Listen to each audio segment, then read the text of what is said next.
À présent, je vais vous présenter une grille d'auto-évaluation d'une synthèse de documents. Bien entendu, après avoir étudié tous les documents historiques, il vous sera demandé d'en faire une synthèse.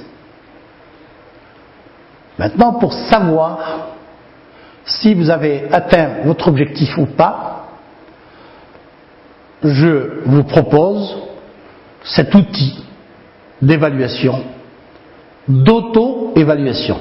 Vous allez vous juger, apprécier votre propre travail. Alors, nous avons un certain nombre de critères. Le volume, qui est la longueur du texte que vous aurez à produire, de cette synthèse, qui, en principe, équivaut au tiers de la masse des textes que vous avez eus entre les mains.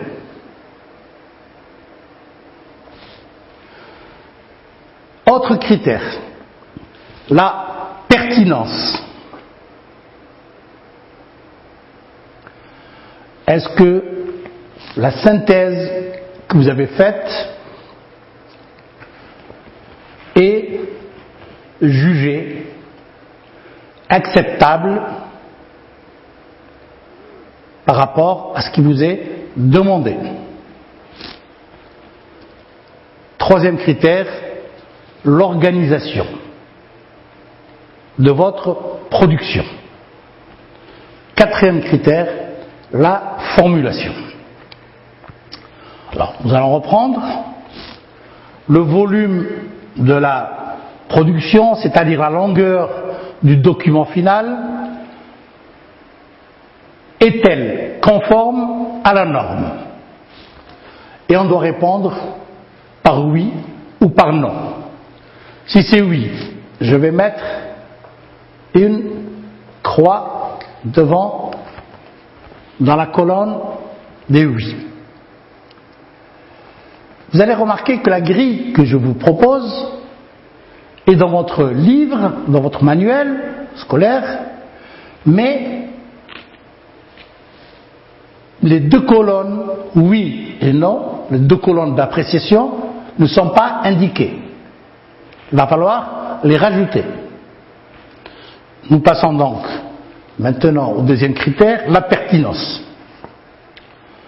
Alors là, on se pose des questions et on essaie d'y répondre. L'introduction est-elle visible? Est-ce que dans le corps du texte, on voit un paragraphe qui se dégage de l'ensemble et qui est l'introduction? Alors je réponds par oui ou par non. Si c'est non, je mettrai une croix dans la partie du non.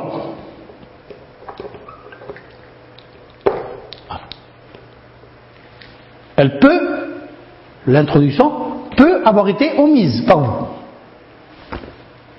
Donc, quand vous vous interrogez, est-ce qu'il y a une introduction?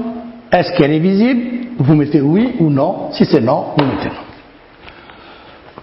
L'introduction présente-t-elle une amorce, une accroche?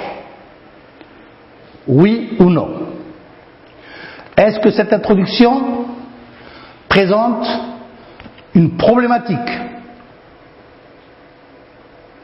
C'est-à-dire, est-ce qu'elle pose des questions, émet des hypothèses que vous allez, dans le corps du texte, établir, interpréter et y répondre si c'est une question. Est-ce que le plan est annoncé? Oui ou non? La même chose, oui ou non. Autre critère de pertinence, les références. Pour chaque grande idée, Est-ce que ces références sont-elles précisées?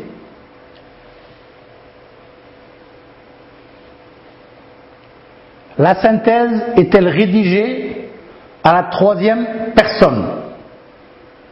C'est ce qui est souvent conseillé. Une synthèse ne doit pas impliquer directement le scripteur. La synthèse est-elle rédigée avec objectivité?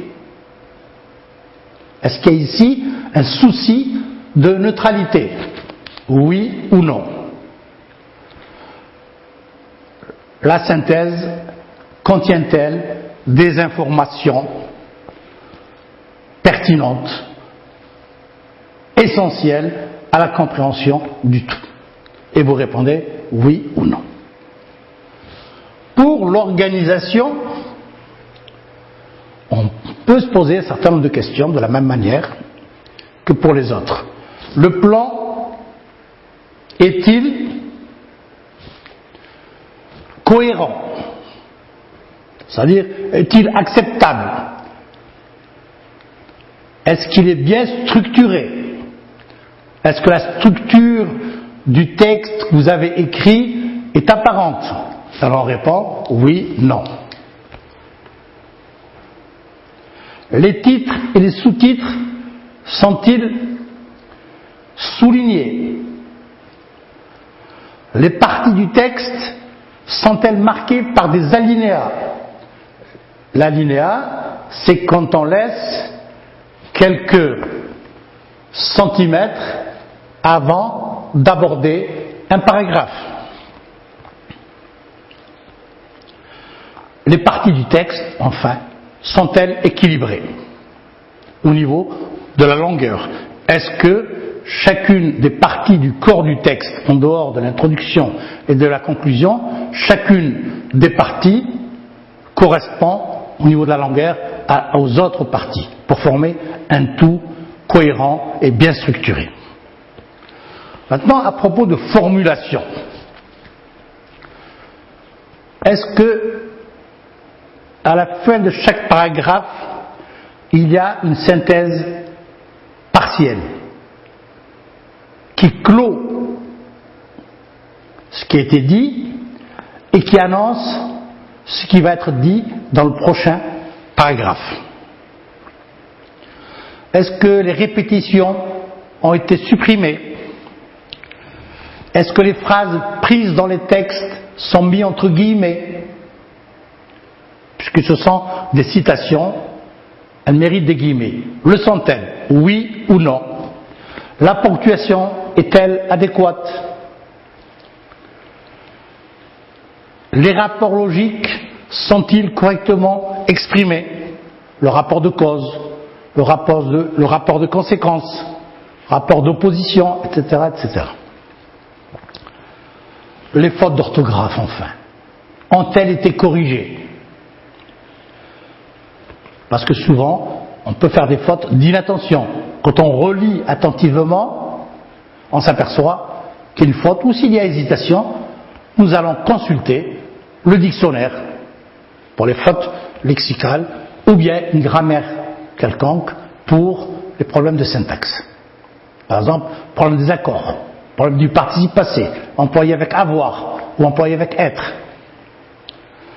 Enfin, au niveau de la formulation, est-ce que la conclusion établit-elle un bilan sans reprendre le plan qui était déjà annoncé en introduction?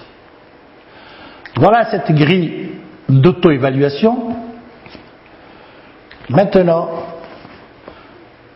l'ultime étape de notre projet, c'est ce qu'il faut absolument retenir à propos des textes historiques et des documents d'histoire.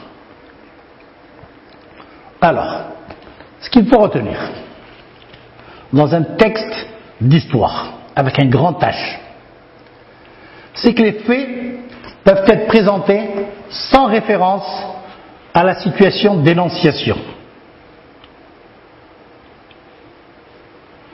Cela se traduit par le repérage des événements dans le lieu et dans l'espace, avec les dates précises et des termes comme ce jour-là, le lendemain, à cet endroit, plus loin, dans cette région. Et les exemples ont été donnés dans les textes étudiés, les textes de la page 8, 9 et 10. L'utilisation du passé simple, on peut le voir dans les textes de la page 33, page 47. L'utilisation de la première personne du pluriel avec l'effacement du je, le je du locuteur, au profit du nous inclusif, ou de la troisième personne qui exprime que le locuteur ne veut pas exprimer d'une manière explicite son orientation, son idéologie. L'absence des marques de jugement du narrateur. Il ne doit pas utiliser les modalités d'appréciation, modalités de jugement. Et enfin, ce qu'il faut retenir, c'est que le discours doit être organisé selon la chronologie des faits. Et on le trouve dans l'ordre d'apparition des faits, on le trouve dans les textes de la page 8, 9 et 10. Ce qu'il faut retenir encore, c'est que le récit historique n'est pas une accumulation, une énumération chronologique des faits. L'historien, l'auteur, les met en relation pour faire apparaître un ordre, un enchaînement logique et compréhensible de certaines causes et de certains effets. L'exemple nous est fourni par les textes de la page 47 et de la page 50.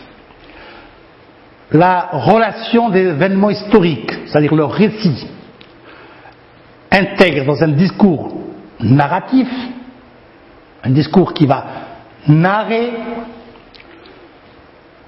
il intègre une visée argumentative. Le narrateur, en informant d'un fait ou d'un événement d'histoire, exprime dans son discours son point de vue sur le fait ou l'événement, comme il l'a vécu, comme il l'interprète ou comme il le ressent. Cet exemple nous est fourni par le texte de la page 52.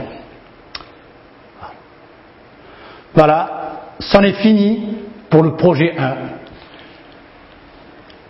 À bientôt.